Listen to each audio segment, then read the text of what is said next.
Hello and welcome. On behalf of the Women's Learning Partnership, I'm pleased to welcome our panelists and everyone joining us online today. We're hosting this film screening and panel discussion today in recognition of International Human Rights Day and as a culmination of our 16 Days to End Gender-Based Violence campaign.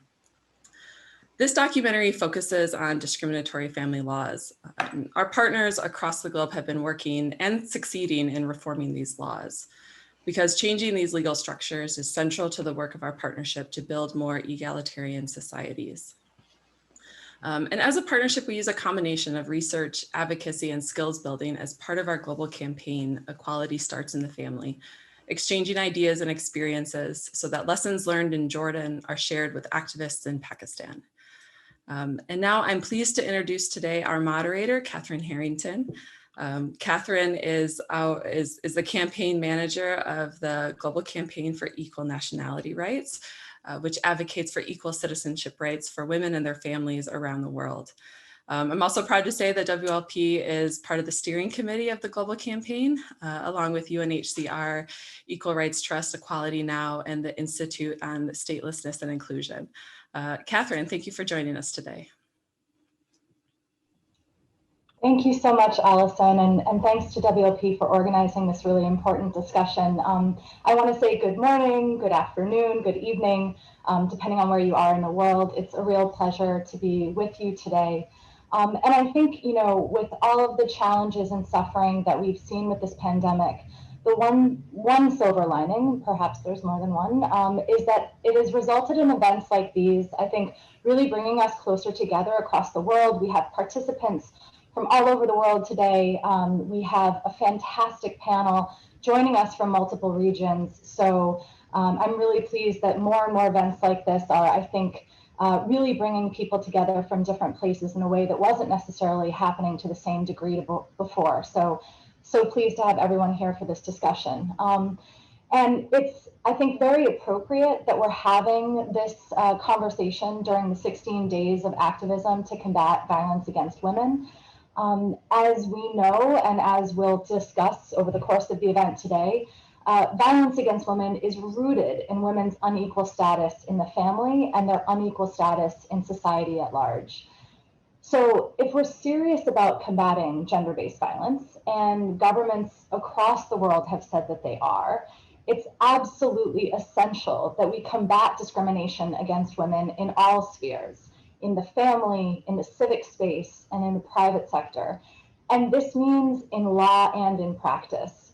So, when governments talk about, quote unquote, protecting women from violence, and we'll hear from the panelists today, we must say, okay, a good start is by protecting women's equality in law and in society, because without that, any of these other measures will simply be band-aids that won't be addressing the underlying cause of gender-based violence. And so while there have been great strides in advancing gender equality, one of the places that there has been the least progress in many countries, and perhaps it is because it is in this place that it is so essential to deconstructing the patriarchal order itself, it's family laws. And so it's appropriate that we are also having this conversation today on the International Human Rights Day. For we know that discrimination against women in the family and in society is in fact harmful to not only women and girls, but to men, boys, and truthfully society at large. We see the harmful impact of norms upholding toxic masculinities, resulting in greater risks to men's physical and emotional health. We see the impact of discriminatory family laws on children, including those living in situations of domestic violence. And we see the harmful impact of misogyny on society at large, including clear data that the more gender equal a society is, the more likely it is to prosper and be peaceful. So I'm really pleased now to begin the screening of WLP's really powerful documentary, Equality, It's All in the Family, and looking forward to continuing this discussion with all of you and our fantastic panel after the film. Just a logistical note quickly, it's about a 25-minute film. There may be, if you see the film kind of hesitate or pause for a moment, the system is just processing, so it should pick right back up again, we expect.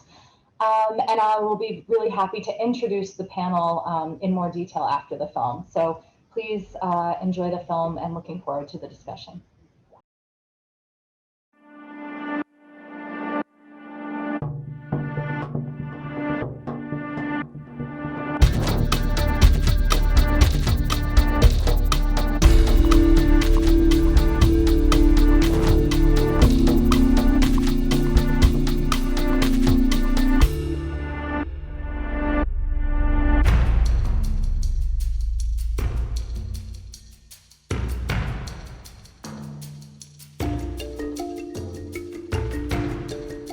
Across the world and throughout history, the position of men and women has been almost exactly the same. Everywhere, the father is the head of the family. He works outside the home, he makes money, controls the finances, makes all the decisions. The woman gives birth, raises children, and takes care of the family. And this has been that way for centuries. Historically, this division of roles has been replicated from the family to schools, to businesses, to political and religious institutions, with men making the major decisions that shape our world. A lot of things that we take pride in, whether it's art or technology or science or historical events, are shaped by men. When you train boys and men to be courageous, to be ambitious, to take risks, to be creative, to be innovative, of course they achieve. They're at least encouraged to achieve, and many of them do.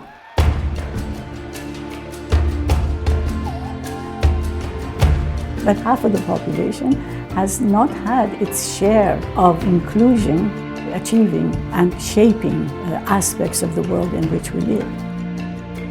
Look at all the problems we are facing. The decisions that are being made are not the decisions we need.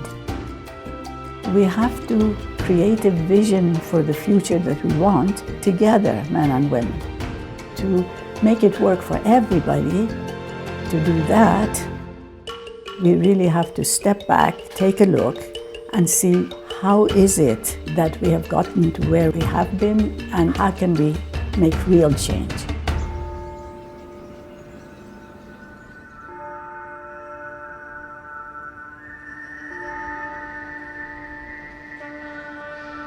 Patriarchy always has been, and still is, promoted and sustained by religion, culture, tradition, and by the laws and governance that reproduce and reinforce it. Studies show that nearly 90% of the people of the world believe that they are affiliated to some religious belief or other. And they do, in many ways, affect how people think. And almost all religions had the sectarian division between what men should be and what women should be. The family is the primary unit of society, and it is the first place where women's roles are constrained and defined from their very birth. And I think the customs in every culture are key to influencing the position, status, freedom, opportunities for women in those societies. It's not like some particular set of men decided that, now we're going to kind of control and oppress women from here on out. And neither is it so clear-cut that women may not have been part of that in certain ways. The mothers actually preach to their daughters saying, "My daughter, this is the way you're to behave. You just accept whatever the man says. This is the way things are supposed to be." Before the 19th century, women in most countries were not considered full citizens. The majority couldn't own property. And if a woman inherited any assets, they were transferred to her husband when she married. Before the 20th century, no woman had the right to vote or hold office. women in Switzerland didn't even get the right to vote until 1971. For more than 100 years, women activists have been fighting to overturn gender discrimination. While many gains have been achieved, equality is still not a reality. The primary obstacles? In some countries, discriminatory family laws. Globally, an entrenched patriarchal culture. Even now, in the 21st century, millions of women still wake up every day in a world where they do not have basic equal rights or opportunity. And not just in developing countries. To this day, there's no paid maternity leave in the United States. There's no affordable childcare. And with women still making less than men for the same jobs, it makes it very difficult.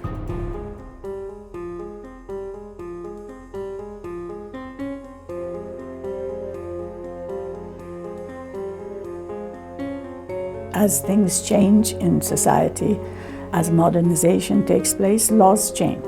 The only laws that are very difficult to change are laws that have to do with the status of women.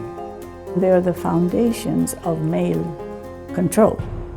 Women's sexuality and reproductive rights, for instance, are a very important element of control. Abortion rights are under attack.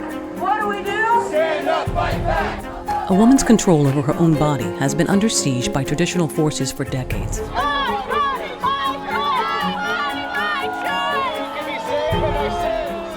And with extremism on the rise, this not only impedes progress, but threatens to reverse rights that have already been achieved.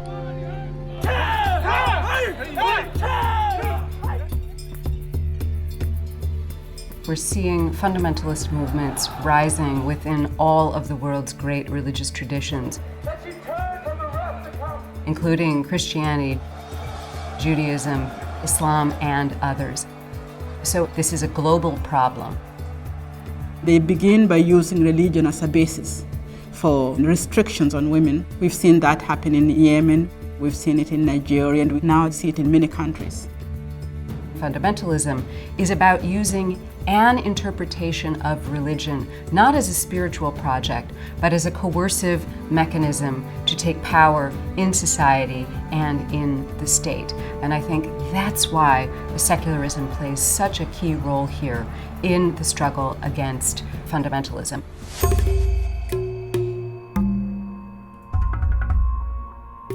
Family laws are very important because it is the law that defines the relations, especially in the private sphere, that have an impact then in the public sphere.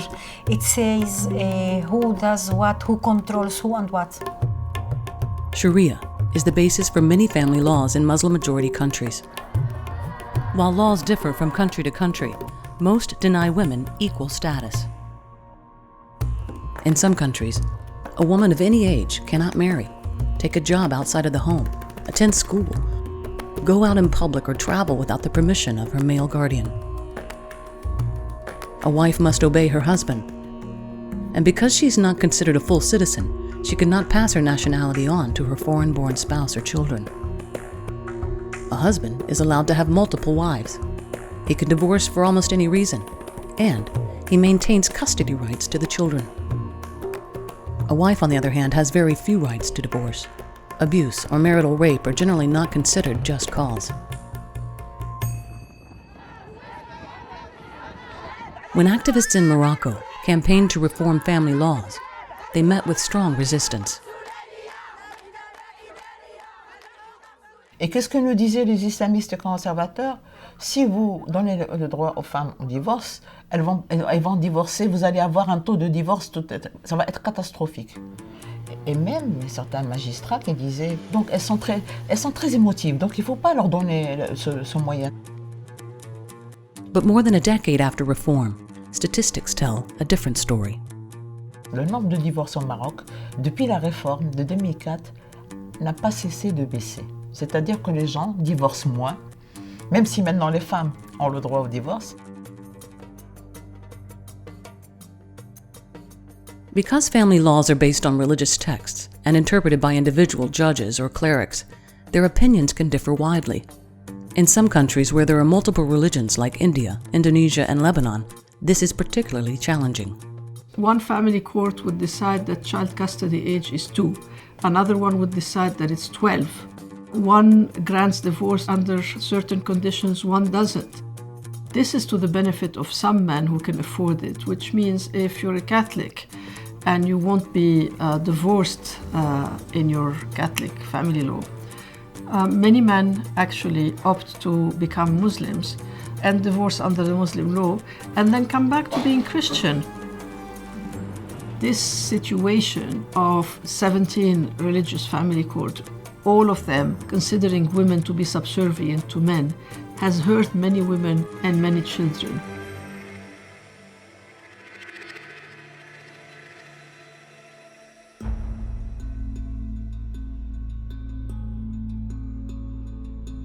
Si l'épouse décède, l'époux a une part très importante de l'héritage de sa femme. Si c'est lui qui décède, la veuve n'a que le 1/8, ce qui est absolument dramatique parce que souvent les femmes veuves se retrouvent dans la rue.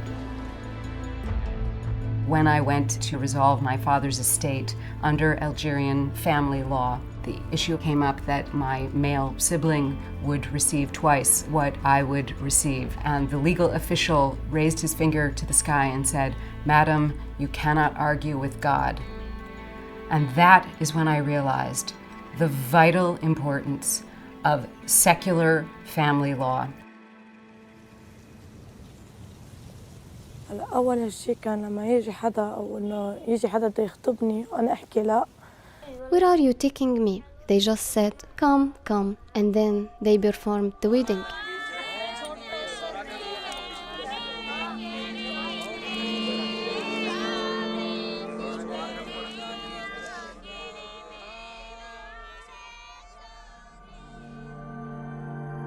Some of these age-old customs and laws are not just inequitable. They also condone violence against women.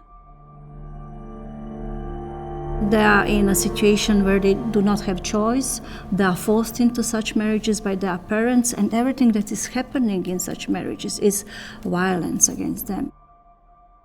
It is sexual violence, it's slavery, it's rape.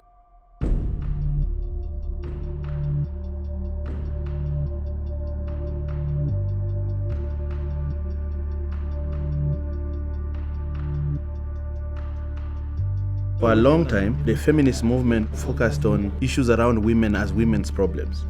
But we realized that they had ignored the men who are the perpetrators of the violence and yet who are always a beneficiary of the system. So we work against all forms of violence against women and children in Kenya. Kwa hivyo si huyu ameoa mtumwa. Yaani ameoa kutumiwa vile anavyotaka, alishwe, apewe mimba, azae, apike chakula, achunge ng'ombe. Kwa hivyo kuoza watoto wadogo inawafanya pia wanakuwa kama watumwa. Anuni اللي دقيبني طبعا كيك وانا كربان.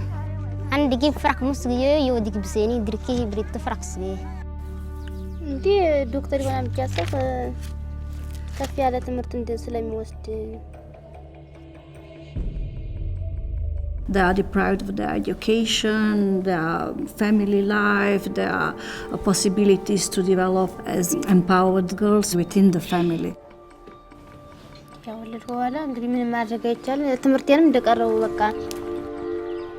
मुझे लगा कहीं चंदा ही रहती शादी क्योंकि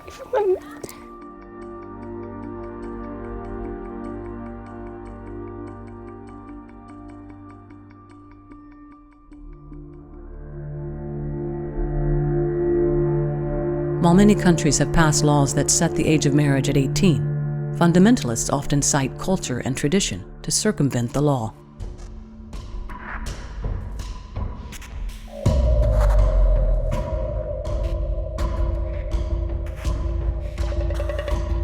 Subordination within the family is very much tied up with the idea that men has the right to punish women. Domestic violence has to do with power. And this, when it is backed up by legislation that places him as the head of the family, becomes very dangerous for women. In Brazil, 70% of men who are violently assaulted are attacked in the street. For women, 70% are attacked at home. by men they have a relationship with.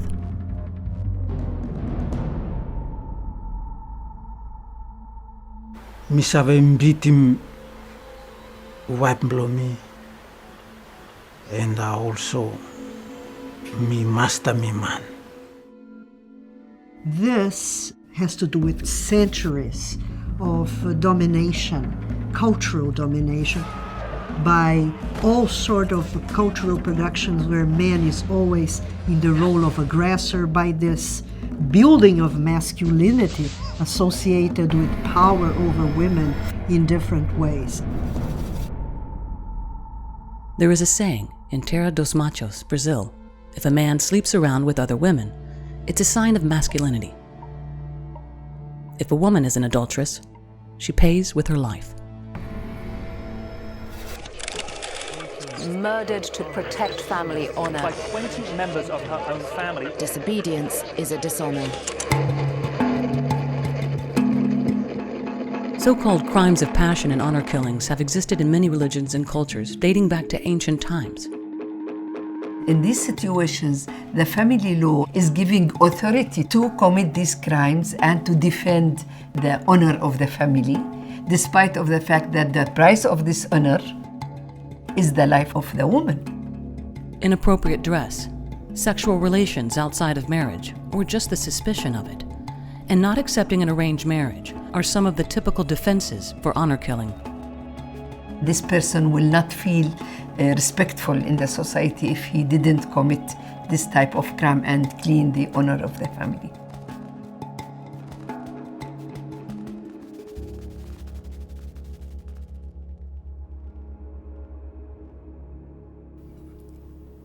Family laws are actually the best example of state-sanctioned violence.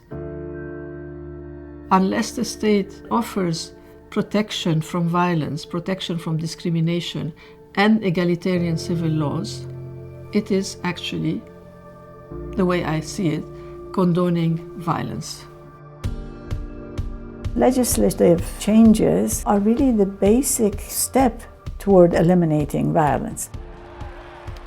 And of course, the whole culture of violence that is encouraged by the way people are brought up, by the way masculinity is defined. When you have massive power imbalance, it prevents women accessing rights. And that's then reflected in the labour market, and from the labour market into governance structures, and it becomes self-fulfilling. So essentially, if the family unit does not provide for real equality and accessing real rights, that will be reflected right through society. A recent study by researchers from Brigham Young University and Texas A&M presented empirical evidence that inequity in family law is significantly associated with higher levels of state fragility and instability. So there's a direct connection between the status of women in the family and whether a society is a peaceful one or a violent society.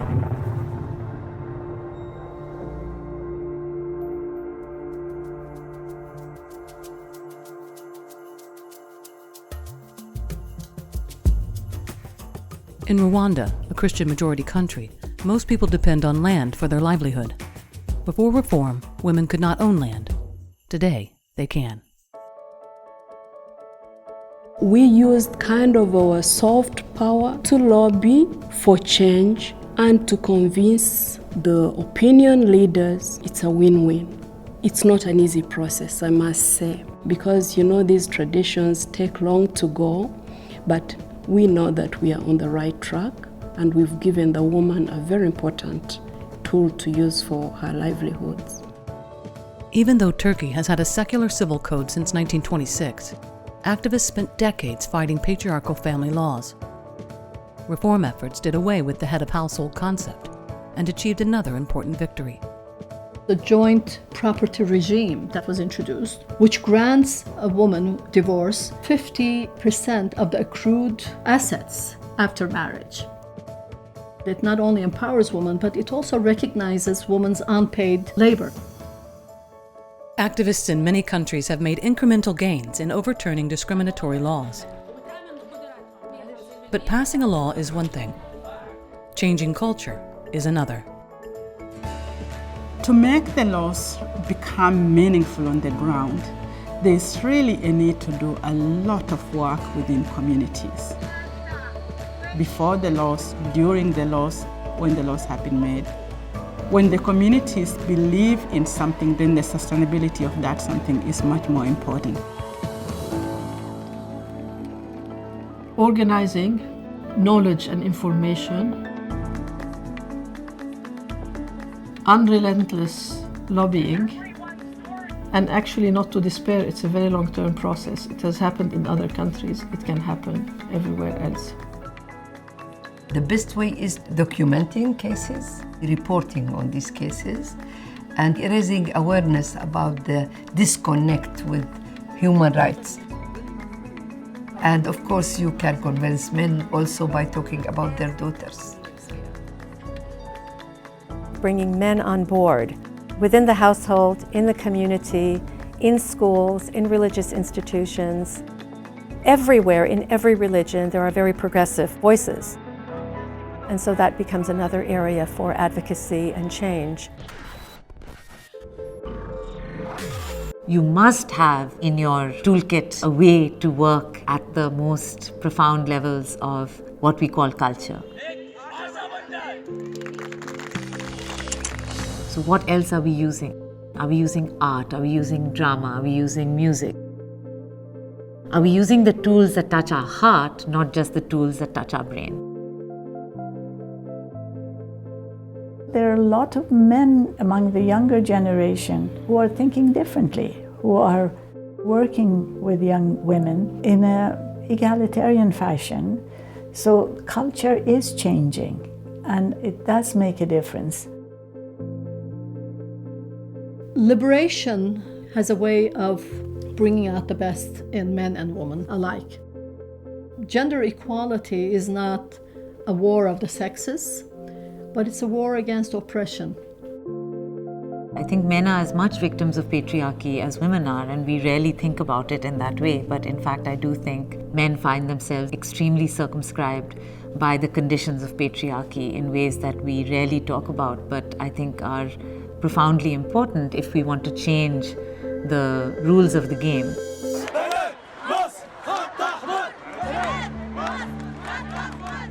Taking a stance against fundamentalism is not akin to an anti-religion stance. What we truly need is a coalition of both religious believers, non-religious believers, and people all across the spectrum who are committed to human rights, who are committed to the right to freedom of religion, and who are also committed to equality. You have to start with yourself. You have to start with your family. You have to start with how you raise your kids. So if we get it right within the family, if we get the individual rights properly respected, we get equality, we will then start spreading that into other institutions, and organically it will lead to transformation. We need to act more global. There has been an awakening around the world.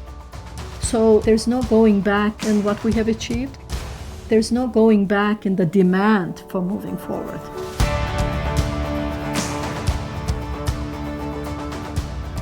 There's hardly anyone on earth who doesn't want to be free. There's no one on earth who doesn't want to have a say in their own life decisions. Where women have had more opportunities and been able to mobilize those opportunities, it makes a difference. If we learn to recognize our power, to feel it, to internalize it, to exert it, we can do it. We have to begin at the level of the family and the culture that dominates the relationships in the family. To do that, we have to bring the men in so that we work together toward a different world, a world of inclusion of all, justice for all, equality for everyone.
What a powerful and compelling film. I want to congratulate WLP for producing such a powerful piece and raising so many important issues in the documentary that has left us with a lot to discuss with our esteemed panelists. So again, just such a compelling documentary. Congratulations to WLP. I want us to jump right in so that we can discuss all of these critical issues that were raised in the documentary. I want to start by introducing our panelists. Jacqueline Pitengi is a sociologist and a political scientist. She's the founder and director of WLP Brazil, SEPIA, an NGO based in Rio de Janeiro. She held a cabinet position in the Brazilian government as president of the National Council for Women's Rights from 1986 to 89. And she's been awarded the Medal of Rio Branco, the highest decoration of the Brazilian Ministry of Foreign Affairs.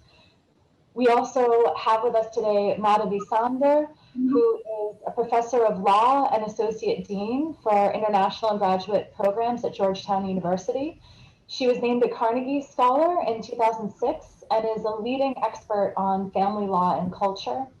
Her book, From Goods to a Good Life, Intellectual Property and Global Justice, was published by Yale University Press in 2012. She also has an upcoming chapter in the Oxford Handbook on Global Legal Pluralism, titled Fighting Fundamentalism with Pluralism, Technologies of Enlightenment During the Arab Spring. And we also have with us today Musa W. Dube, who is a biblical scholar based at the University of Botswana and a member of Circle of Concerned African Women, theologians. Her research areas include gender, post-colonial translation, and HIV and AIDS studies.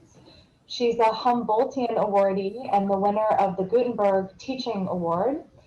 And Musa is the author of 262 academic works, including Post-Colonial Feminist Interpretation of the Bible, which was published by Chalice Press in 2000, and the HIV and AIDS Bible, some selected essays published in 2008 by Scranton Press. So such an honor to have this powerhouse of feminist activists and scholars with us today on this International Human Rights Day. So I want to jump right in and turn to Jacqueline. Jacqueline, the film really elevated the point that violence against discrimination against women actually impacts the broader society. Could you elaborate a bit on how violence and inequality within the family can ripple out into society at large? Thank you, Catherine. And it's my pleasure to be here with such a strong and powerful group of friends and to talk about this issue of violence against women in view of this wonderful and strong film by WLP. I want to start by remembering that today is a very important day for humanity because we are celebrating the anniversary of the Universal Declaration of Human Rights and also celebrating, as you said, Catherine, the 16 days of struggle against violence against women. But I want to remember that we are gathered here under the coronavirus pandemic.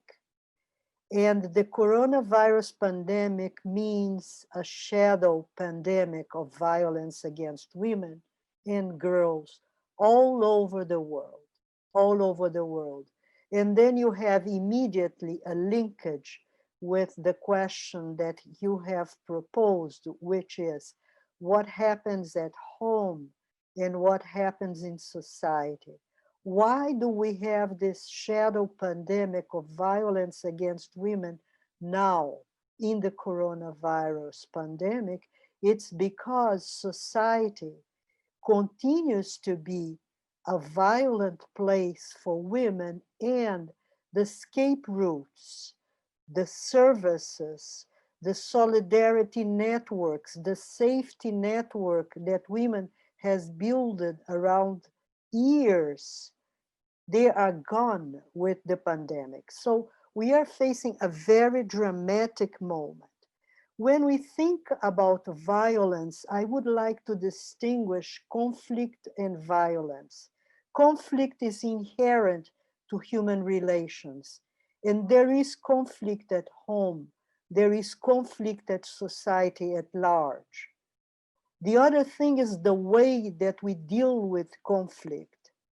And then you have a linkage between dealing with conflict, with violence inside the home, and dealing with conflict, with violence outside the home, between countries, between urban places in the same society. When you have violence as a mediator, violence as the main instrument to deal with conflict, you have the roots for violence. Why do I say that? Because it is very strange, but while in wars, there is some sort of regulation on violence. There are treaties, there are conventions, crimes against humanity, crimes against genocide, international tribunals. For many, many centuries, the territory of the home was unregulated. And the war that happened at home was a war that was not regulated and still is not in many countries, and can only be regulated if you have laws, if you have public policies, but basically, if you have a change in mentalities, a cultural change, a change in values that place women as equal to men, as equal citizens to men. And this is what the film talks about. You cannot have a safe, harmonious, peaceful society when you have millions of wars going on at home, when you have invisible violence happening every day and building a culture of toxic masculinity and of subalternity of women. And this has to be ended, and has to be ended by us, women's rights defenders, feminists around the world, because throughout the 20th century and in this new, very strange 21st century, we are the main agents of women's liberation from violence. Everything that has been achieved by women, and it will continue to be so. Of course, we can call men to be partners, to be solidary, and to expand our range of alliances. But be at home, be in society at large. This is a work in progress. And to build peace at home means having in every country equal family laws, having in every country legislation and public policies against violence against women. And this is something that is still, as I said, in progress. And I hope that this film will help on this long journey towards equality at home, to have peace and harmony in society. Thank you so much, Jacqueline. It's really important ways in which we can look at how discrimination against women is really a question of peace in our society at large, and what that means for our future as humans living together. So I'd like to turn now to Musa. And, you know, the film underscores that inequality in the family negatively impacts men and boys. I talked about this at the start. Would you talk a bit about how inequality impacts men and boys, and how structures reinforce these power dynamics, and what are some avenues that you've seen for change? And I'll, at each panelist, I should have noted at the start, I know our panelists know we'll take about 5 minutes, so I'll just jump in as requested by the panelists to give you a heads up if needed. Thank you.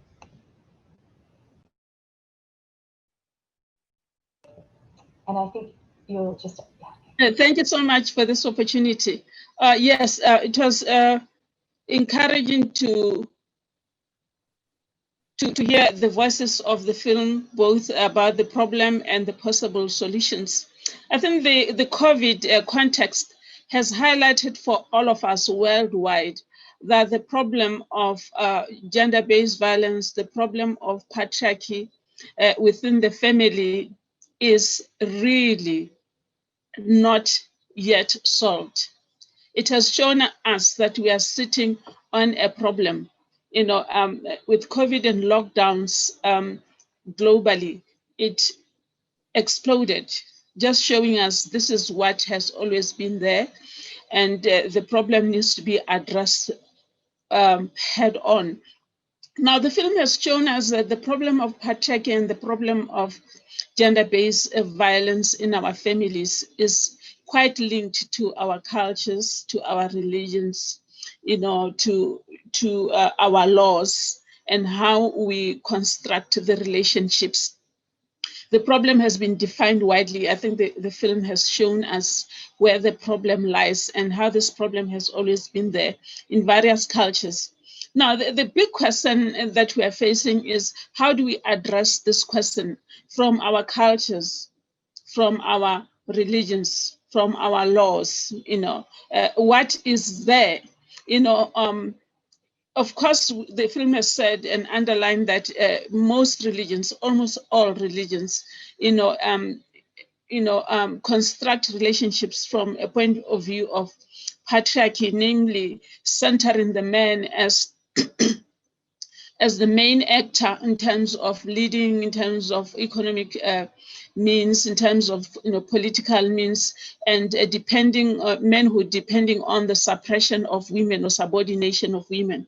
But the biggest question that we need to ask is what is there in our cultures, what is there in our religions that can assist us to redefine manhood, masculinities.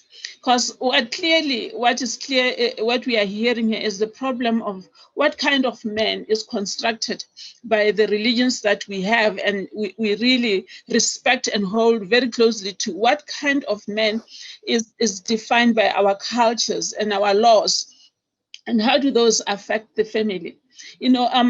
So now, what we are asking is, having admitted that predominantly most of our cultures are patriarchal, most of our religions are patriarchal, they depend upon the suppression of women. The question we really need to ask is, what is there in our cultures and in our religions and in our laws that might help us to see a window of hope?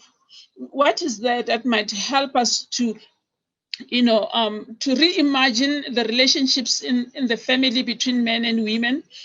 What is there that may help us to reimagine even the public space, from our cultures and our religions? I know that we hold very closely and dearly to our cultures and our religions. We are not going to put them away anytime soon. So the question is, what are the windows of hope? Whether it's Islam, whether it's Christianity, whether it's Hinduism, whether it's Buddhism, what are the windows of hope within our own cultures? And how can we propound those in such a way that they help us to reimagine manhood? They help us, our boys, to reimagine what it means to grow from a boy to a man. And I think those windows of hope are there. As if we agree that we have seen that we are sitting on a problem that does not really serve us, and I don't think men want to be violent. I don't think they want to, violate their wives, their daughters, their mothers, or would they want to see their mothers and daughters violated? But the culture that has constructed them to be a particular man, a man who must lead, a man who must provide, a man who must take control, puts them in a corner. So patriarchy, that kind of dominant masculinities, are at the end of the day not just bad for women, they are also bad for men. So I think, now we want to say together, how can we reimagine what it means to be a man? The film showed us that what happens in the family spills over into what type of society we become, what type of world we become, the wars that we have, the environmental degradation that we have, the economic inequalities that we have are so linked to dominant masculinities. So how can we reimagine liberating masculinities, that I can be a man without having to be violent. I can be a man without having to be dominant, without having to suppress the voice of my wife, my child, my daughter, my mother. And if I'm just thinking, we agree. First of all, we all agree that most of what we have in our religions is problematic. But what I'm saying is that it's not all problematic. Where can we find the windows of hope? And how can we use those windows of hope to help us imagine a different family, a different society, a different world? If I take, for example, in Genesis 1:26, it says God created women and men together in God's image and blessed both of them.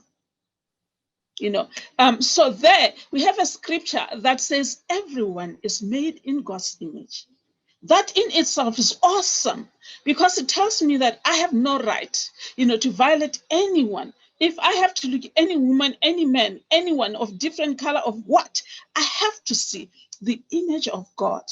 If I think I worship God, then the first thing I have to show my awesome reverence to God is to see the image of God in each person. That means I have no right to violate anyone. I have no right to suppress anyone from their growth, from their imagination, from their creativity, from the purpose in which they feel they are called for. That scripture says God blessed them, both men and women, and gave them resources of the earth. In that scripture, it doesn't say that it was a man who was given leadership alone. It was a man who was given access to property alone. It was a man who was given only the image of God. So I'm not saying, as we go into the second version of the scripture, of course, it gives us a different perspective. There, Adam is created first, is given everything. So the choice is ours. Where do we want to focus? As religious people, as culturist people, what text do we want to use to shape our families, to shape our communities, to shape our world? So I believe that we do have windows of hope. How can we utilize those? Of course, I think it takes more. We need to reinterpret. We need to create scriptural, Bible studies that can be used in our faith-based institutions, be it youth, women, men, in the preaching, so that we imagine different world and different societies. I think those windows of hope are there in our scriptures. We just need to shift away, to make a choice where we focus on scriptures that assist us to see ourselves as all made in God's image. Not just, men and women, the whole world, the trees, the birds, the animals, everything, speaks of God's presence and calls upon us to be in reverence on how we relate with one another and with everything that is, So I think we have a resource that we can use. Within our cultures and within our religions. I think in the law, they at least review laws in some countries. Occasionally they review laws, they do new laws. But if for our cultures and our religions, do we produce new materials?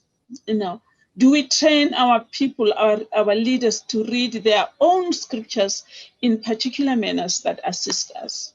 And I think that there is room for us to change. There are resources for us to change as people of faith. Yeah. Thank you. Beautifully put. And I think looking at that and using those positive values, I know in our advocacy on nationality rights, Whenever someone tries to say, oh, but this is the natural order, this is what religion calls of us, of course, religion doesn't have to do with citizenship laws, but sometimes people do bring that in, and you say, well, what are the values of bringing families together, of the equal dignity of all members of our family and family unity? So thank you for that. Mm-hmm. So I'd like to turn to Madhavi, and we've been talking about family laws, but this term actually comprises many different laws. So could you talk a little bit about the different types of legislation that are relevant to equality in the family, and what does this fact of actually having a number of laws that comprise family laws actually mean for achieving family law reform? Sure. Yeah. To just okay. Go ahead, please. Sorry. No, it's your turn now. Oh, okay. Sorry. Thank you, Catherine, for the question, and thank you so much to my co-panelists already. I'm just my mind is spinning with your remarks and things that I want to also respond to. But let me begin by just wishing everybody a happy Human Rights Day. Reading the chat is incredibly inspiring to see the leaders from around the world who are with us today. So thank you all for joining us. I also want to begin by thanking Manaz Afkami for inviting me to be part of this panel, and Allison for organizing this incredible event, and Catherine for facilitating this discussion. So thank you all so much. I've had the privilege of really observing and just marveling at the work of WLP for 20 years. I came to WLP really as a scholar observer. So 20 years ago, I began observing the incredibly pioneering strategies and normative new claims around women's rights that the Women's Learning Partnership was really leading in.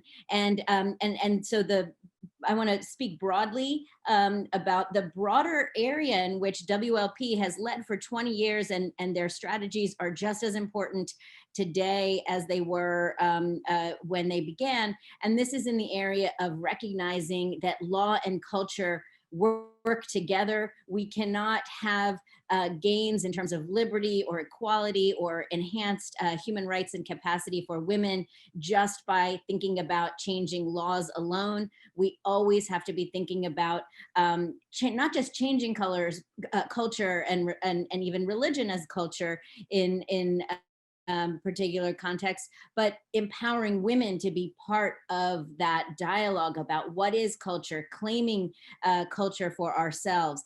And I think that those themes were dominant in Professor Pitengi and Professor Dubé's remarks, and I want to comment on a couple specific things that they said, but certainly in the film here, this wonderful film on family laws and family law reforms. So as the film said in a couple of different places, passing a law is one thing, changing a culture is another. And so this dual endeavor in which we are all as activists and scholars engaged is one that Professor Dubé just mentioned in terms of the links between gender-based violence and culture. And I think what's really notable in the film and in the comments that we've already heard is that we're not blaming culture. This is about reclaiming culture. So it's about, as Professor Dubé said a number of times, using the tools within our cultures to redefine masculinity, redefine women's roles, redefine what it means to be a human in the 21st century, but through our culture, our histories, our stories, our values, and not against them. And I think that that is a profoundly important way to claim human rights, to say that we want culture and we want equality and liberty as well. And then, so there's the question of what is the normative claim being made, I think, by the activists in the film, by the scholars that we're hearing from. And I think that's a really important one, to affirm the right to make our cultures and to remake them in egalitarian ways. So that's important. But there's also the issue of strategy, right? And culture as a strategy, because and this recognizes the issue that we can't actually have change if all we do is look at formal laws. And I'm not going to ignore your question, Catherine. I'm going to get there about like what are the family laws and this range of laws that govern us. But if we just look at changing laws on the books and don't look at changing our values at home and in our communities, we're not going to actually have any effective kind of change. And also the strategy of embracing culture and reclaiming it is important so that these changes actually have meaning to real people on the ground. And so I think in the film, one of the statements that was made that I thought was very important is one of the scholars asked, are we using the tools that touch our hearts, not just the tools that touch our brains? And so in thinking about the religious values and community to the cultural histories that matter to us, we need to use those stories and engage with them, because this is what human beings care about. We function not just as atomistic individuals, but in families, in communities, in cultures. And so we want change that's meaningful to us in all of these different ways. And this is really what WLP recognized from the start and pioneered in terms of how do we then make cultural change and include women, empower women to be agents in making that change. And, I think people are only just coming on to the importance of this strategy today. So Hillary Clinton, who so famously and powerfully articulated women's rights as human rights 25 years ago at the UN Convention on Women in Beijing, has now written 25 years later in terms of thinking about how far we've come and yet what's holding us back.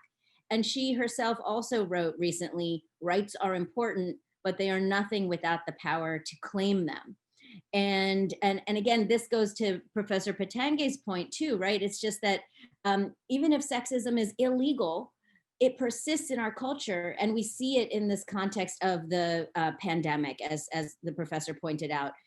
She talked about violence against women under the pandemic, and we're seeing, again, formal equality in a place like the United States, for example, but women being forced out of the labor force in greater numbers, women falling behind in their professional work and careers during this period of the pandemic. Why? Because women are the primary caregivers in their homes still. Schools closing, of course, affect children, but they affect women and their ability to all capacities at work and in the home. So we have to focus on cultural change head on, and we have to focus on changing hearts and minds. And I think that I loved seeing the empowering stories in the film about that. Just to now briefly touch on your question, Catherine, which is to understand that the laws that govern women are plural, right? So we have international human rights laws, we have national laws, many national constitutional legal systems that govern, and yet also family laws, which are often culturally specific in many countries. So in many countries, we don't necessarily have secular law, but we have family law governed by religious codes or cultural codes. And so we need to recognize that even when there are formal laws and formal secular laws, religious codes affect who we are and what we can be. They affect our capacity. So recognizing these plural laws that are always governing what women can be requires us taking them all on, head on, right? So not just focusing at one level at the exclusion of another, but thinking of all of these codes as tools. So culture is a tool, codes are tools. And how do we empower women to recognize the diversity and see how that diversity of laws can actually help them to create more opportunities. So I'm gonna end there. We'll have more opportunities to come back. So let me just end there. Thank you. Thank you so much. And we're talking about family laws and how central they are to not only women's status within the family, but how it affects their position in society at large because of that discrimination in family laws. And one other, I think, kind of critical law when we're thinking about how the state is viewing women's status as a citizen is the issue that I work on, nationality laws, which is a clear illustration. I mean, a very crystal clear illustration of the patriarchal structure. It establishes women as less than in countries where nationality laws deny women the same right to pass their nationality to their children or their non-citizen spouses, or even their ability to acquire, change, or retain their own citizenship. You think about nationality laws being kind of the foundation of an individual's relationship with the state. Today there are 25 countries still that deny women the equal right to pass nationality to their own children. There are approximately 50 countries that have nationality laws that deny women equality. Most of those deny women the equal right to pass citizenship to a non-citizen spouse. And so what does it mean when the state is saying that citizenship naturally comes from men and only under women, from women in exceptional circumstances?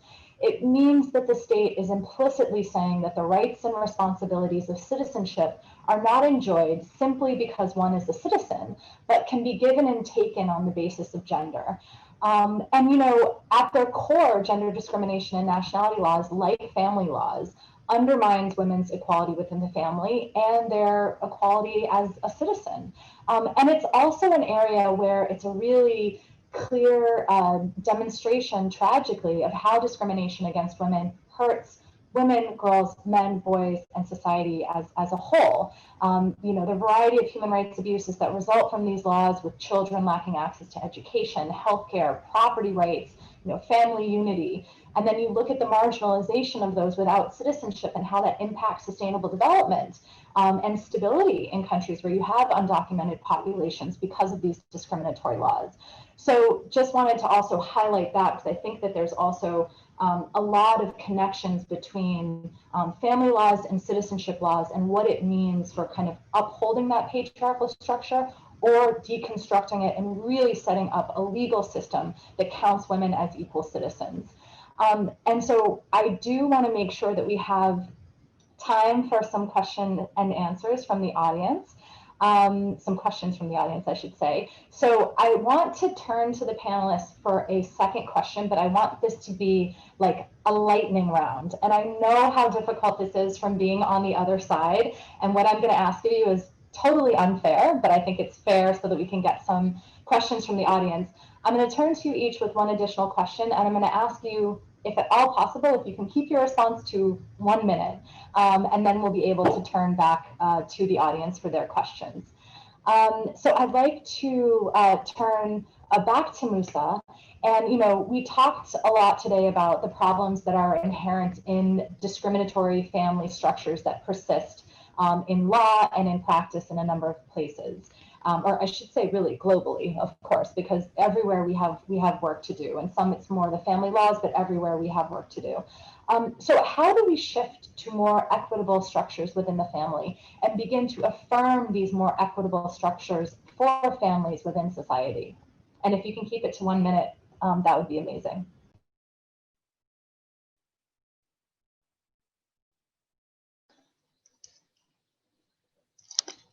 This is I think that one of the major things that really sanctions the oppression of women is to disempower women from economic means. Whether that means they don't go to school and they don't go to a job and they have to depend on a man or a woman or depend on a man or a father or a husband in order to survive. That's a major issue. If we can empower every woman to be able to, be economically empowered on their own. Even if I'm married, I don't need to be dependent. Whether I'm single, I can still survive.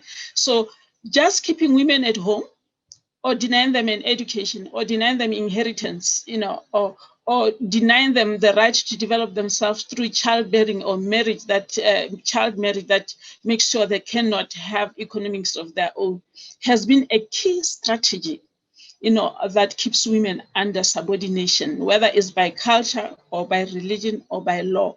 So I would encourage very much that all of us must look for ways in which every girl, child, and woman is economically empowered to stand alone, whether they are married or not. Thank you. Excellent. And with that economic empowerment, supporting greater equality within the family. Excellent and short answer, but right to the point. So now I want to turn back to Madhavi and, what strategies do you think can be employed to create structures that support gender equality and, of course, gender equality within the family itself? So something that I've called fighting fundamentalism with pluralism is, I think, a critical strategy. In the film, Professor Karima Banoun said one of the biggest obstacles to achieving equality in family laws for women is the answer by fundamentalist religious leaders that, well, you can't argue with the word of God. Right. And so deconstructing even the origin of laws as being God-given or, as rooted in traditional cultures, we need to deconstruct that. And one way to do that is to reveal the great pluralism, and diversity of even religious approaches within Islam, within Christianity, within various religions, and within various Muslim cultures and other cultures. If you can show, in fact, in Tunisia, they approach things this way, and in Morocco, they approach things another way.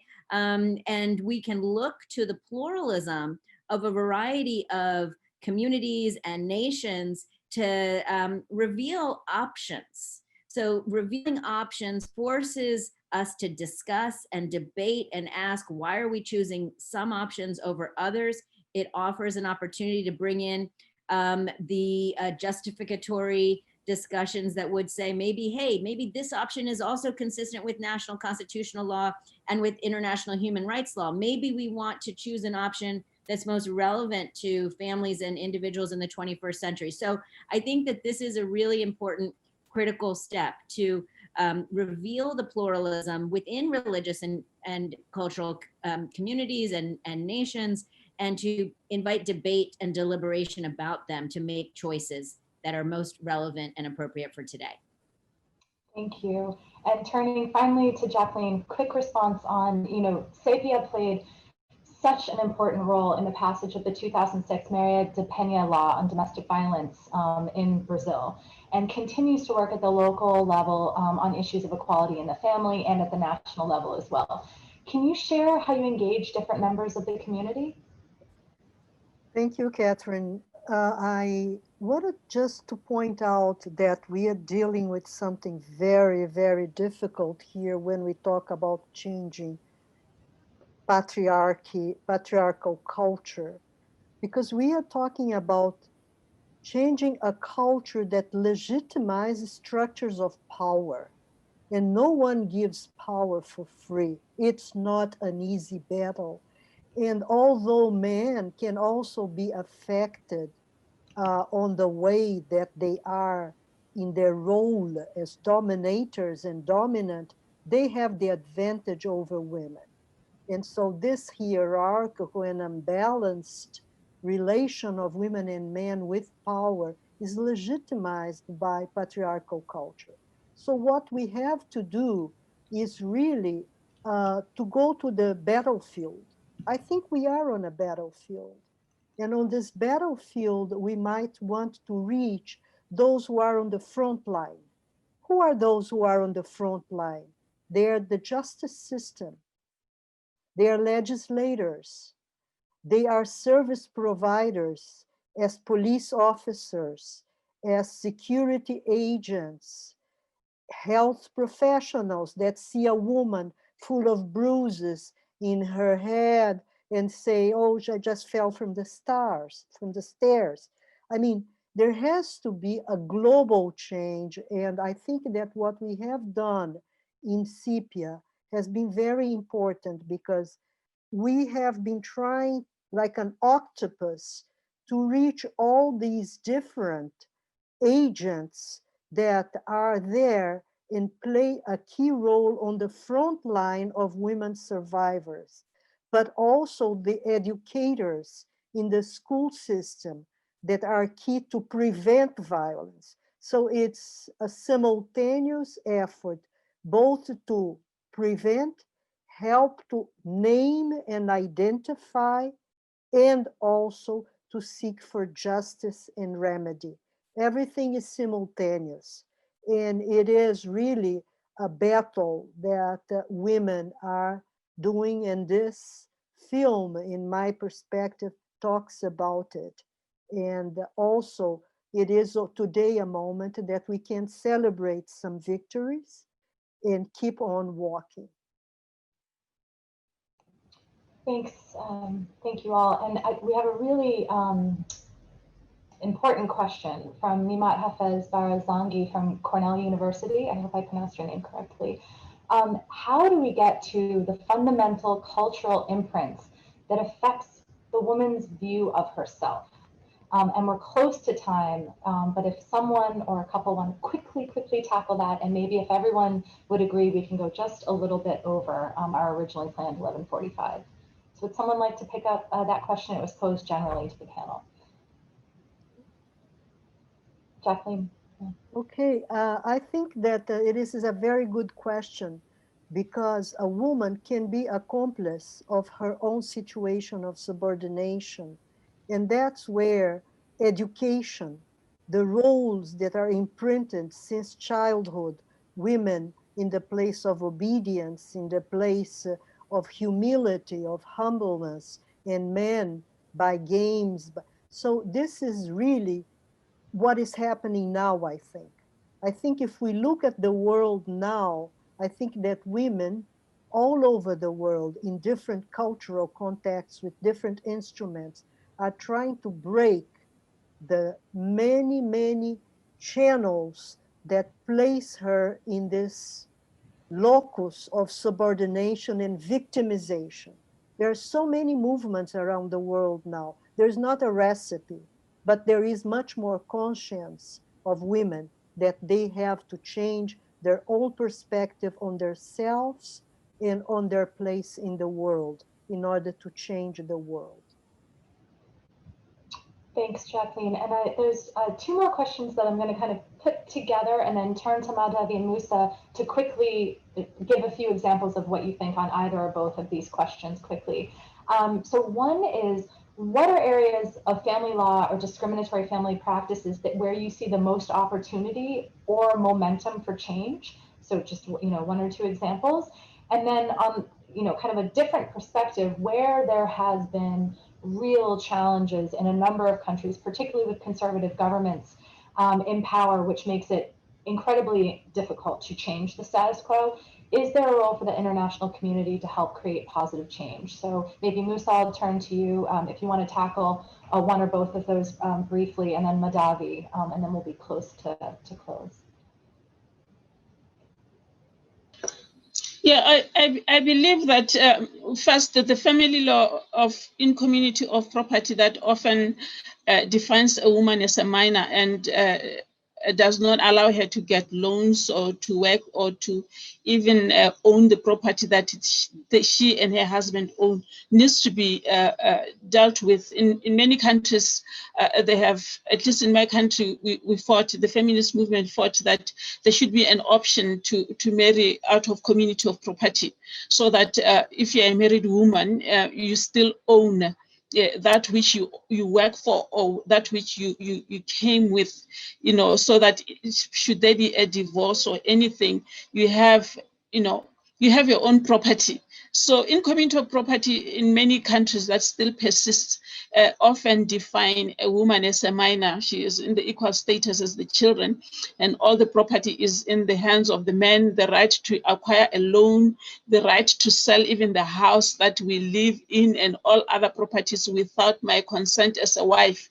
Often means that the married women are totally disempowered. So those kind of laws we need to deal deal with them, and to offer an option, in community of property, and where, the leadership of the family property is dually controlled and owned by both husband and wife, where I remain as a full, adult, where I can still get a loan if I want to start a business. I can still have a house registered in my name, and the husband cannot sell anything of our movable goods without my consent, because a lot of women have found out when your husband wants to divorce you that they have sold everything, because the law that rules their marriage doesn't ask that the wife must sign if the man must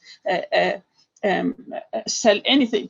I think one of the things that can be done internationally is to take the statement that women's rights are human rights, to take it to all levels, family law, and to urge all countries to observe that. What do we mean when we say human rights are women's rights, or women's rights are human rights? What do we mean? Can we say women have rights if they don't have the property rights, if they don't have the space to be themselves? So if we can really push at the international level that women's rights are human rights, and this means that we can't have an adult woman who has no right to work, has no right to go to education, who has no right to own property. I think that's where I would want to see that lobbied at an international level.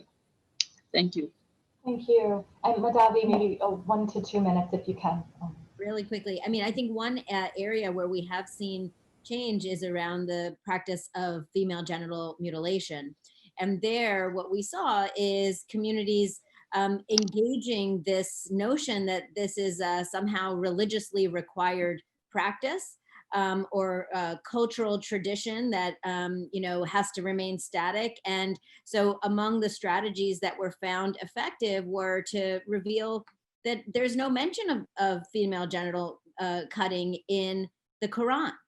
And really kind of debunking, through that information, this direct connection between Islam and an Islamic mandate and the practice, and also describing the numbers of communities who have abandoned the practice, and demonstrating how cultures change over time. So I think that there are certainly a number of places where we've seen effective use of engaging. And again, this isn't to say that change shouldn't be secular. I certainly think that it's incredibly important to have secular, egalitarian rights for women, but at the same time, that isn't enough. We still need to engage with the cultural discourse that can hold people back, and that could and more affirmatively would allow people to embrace change, and still feel that they're not abandoning their identity. Thank you. It has been such an honor for me to have this conversation with all three of you, such amazing scholars and activists working on these issues. And thank you for all of the really important contributions that you made to this discussion. I want to flag for the audience also that not only can you find the documentary on WLP's website, but for anyone who would like to screen the film as a way of prompting discussion with a group, WLP has an interactive toolkit that accompanies the film that you can access and download for free. So all of that's available on the website. There's a link in the chat as well. I want to thank WLP for organizing this wonderful discussion on International Human Rights Day, bringing us all together, producing this amazing film. All of you for joining us for this discussion from all over the world. And just again, thanks to the panelists, and wishing everyone a very happy International Human Rights Day. And I know that for all of us, the fight continues. And I think that with folks like this working on this issue, and I know we have strong activists, women and men working on these issues day in and day out all over the world, I am hopeful for the future. And I think that our panel shares the sentiments as well. So thank you, and wishing you a good day, and looking forward to continuing the discussion at another event with you all and WLP. So thanks.